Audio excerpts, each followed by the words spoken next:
श्री गणेश जी बोले, प्रथम सृष्टि उत्पन्न करने के समय 3 गुणों से युक्त 3 शरीर में रहने हारा उत्तम योग को निर्माण करके प्रथम विष्णु के निमित्त यह योग वर्णन किया था। विष्णु ने यही योग सूर्य से कहा। सूर्य ने अपने पुत्र मनु से कहा। इसके उपरांत परंपरा से प्राप्त हुए इस योग को महर्षि जानते रहे। हे राजन, पिछले युग में जबकि श्रद्धाहीन, अविश्वासी और निंदित जन हुए, तब यह बहुत काल उपरांत नष्ट हुआ था। यह अब फिर तुमने मेरे मुख से पुरातन योग को सुना है। यह गुप्त से भी गुप्त, अत्यंत कल्याणकारक, संपूर्ण वेदों का सार है। वरेण्य राजा बोला, हे गजानन, इस समय आप गर्भ से तो उत्पन्न हुए हो, फिर तुमने विष्णु से यह योग किस प्रकार से वर्णन किया? गणेश जी बोले, हे राजन, मेरे और तुम्हारे अनेक जन्म बीत चुके हैं। मैं उन्हें सबको जानता हूँ, पर तुम नहीं जानते। हे महाभुज, मुझसे ही विष्णु आदि देवता उत्पन्न हुए हैं और युग युग में प्रलय के समय मुझ में ही लय हो जाते हैं। मैं ही श्रेष्ठ ब्रह्मा हूँ, मैं ही महारुद्र हूँ, मैं ही स्थावर जंगम रूप संपूर्ण जगत हूँ। यद्यपि मैं अजन्मा, अविनाशी, अनादि ईश्वर हूँ, परंतु त्रिगुणात्मक माया में स्थिर होकर अनेक अवतार धारण करता हूँ। जिस समय अधर्म की वृद्धि और धर्म की हानि होती है, उस समय साधुओं की रक्षा और दुष्टों के मारने को मैं अवतार लेता हूँ। अधर्म के समूह को नष्ट कर धर्म का स्थापन करता हूँ और अनेक प्रकार की लीला कर आनंद से दुष्ट दैत्यों का वध करता हूँ।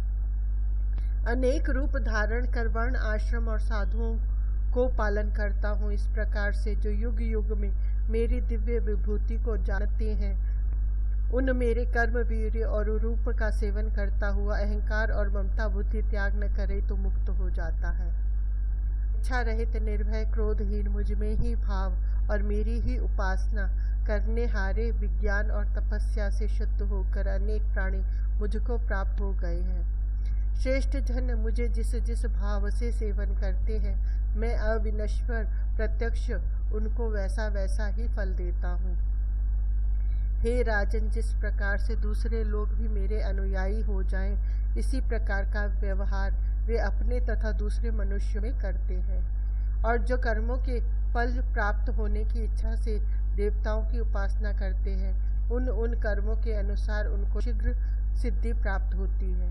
हे पाप रहित, मृत्यु लोक में मैंने चारों वर्णों को सत्व, रज, तम इन गुणों से और कर्मों के अंश से उत्पन्न किया है।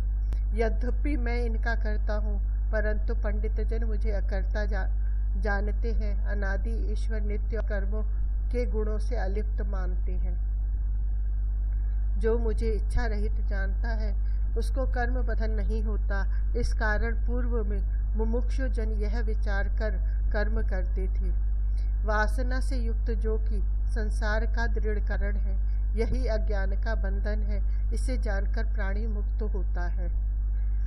क्या कर्म और क्या अकर्म है, यह मैं तुमसे कहता हूँ। इसके जानने में ऋषि भी मोह को प्राप्त हो जाते हैं। कर्म, अकर्म और विकर्म, इसका तत्व मुक्ति की इच्छा करने वालों को जानना अवश्य है। वे 3 ही कर्म हैं। हे प्रिय, इनकी गति जाननी महाकठिन है। तू मेरा भक्त है, इससे कहता हूँ। क्रिया में अक्रिया का ज्ञान और अक्रिया में क्रिया की मति जिसकी होती है, वही इस लोक में सब कर्म का करने वाला हो तो भी मुक्त हो जाता है। जो कर्मों के अंकुर के वियोग से अर्थात संकल्प और कामना रहित कर्म करते हैं, तत्व के जानने से उनकी सब क्रिया दग्ध है, ऐसा पंडित जन कहते हैं। जो फल की इच्छा को छोड़कर सदा तृप्त रहते और कोई साधन नहीं करते हैं, यदि वे कर्म करने को उद्यत भी हैं तो अभी कुछ नहीं करते हैं। जो इच्छा रहित, आत्मजित, संपूर्ण परित्याग किए हैं, ऐसे प्राणी यदि घर में रह के भी कर्म भी करें तो अभी उन्हें कुछ पातक नहीं लगता।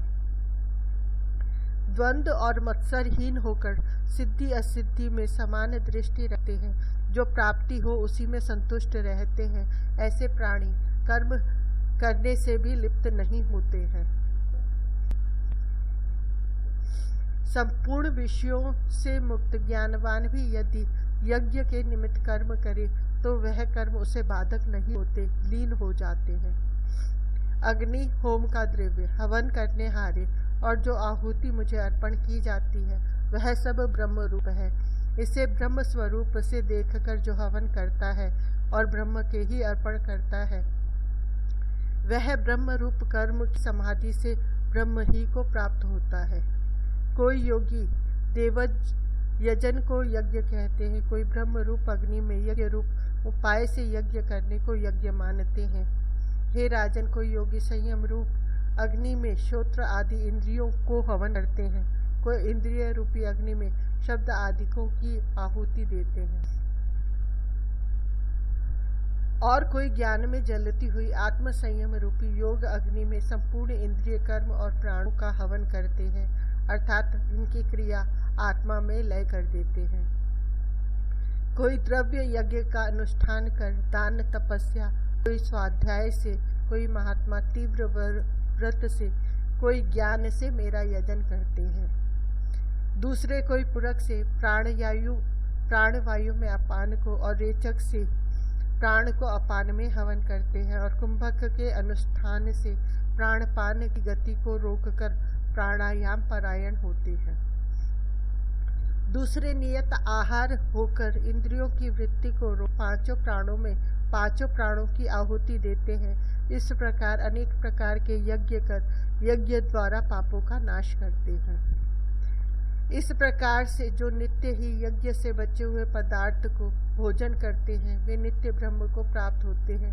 यज्ञ न करने वालों को दूसरा लोक तो कहाँ यह भी नहीं है।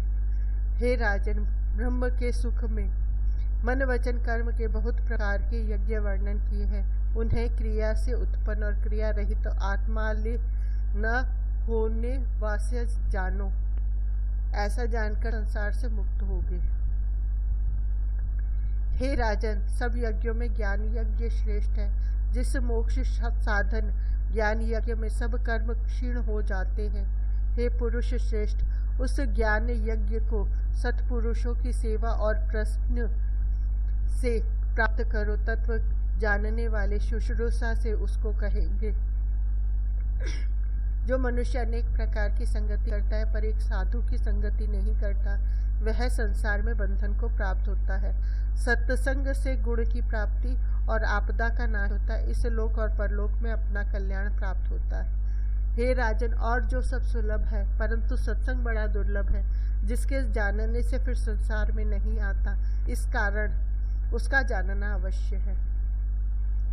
सत्संग से ज्ञान मिलने से यह सब प्राणियों को अपने में ही देखता है। इससे अति पापी प्राणी भी मुक्त हो जाता है।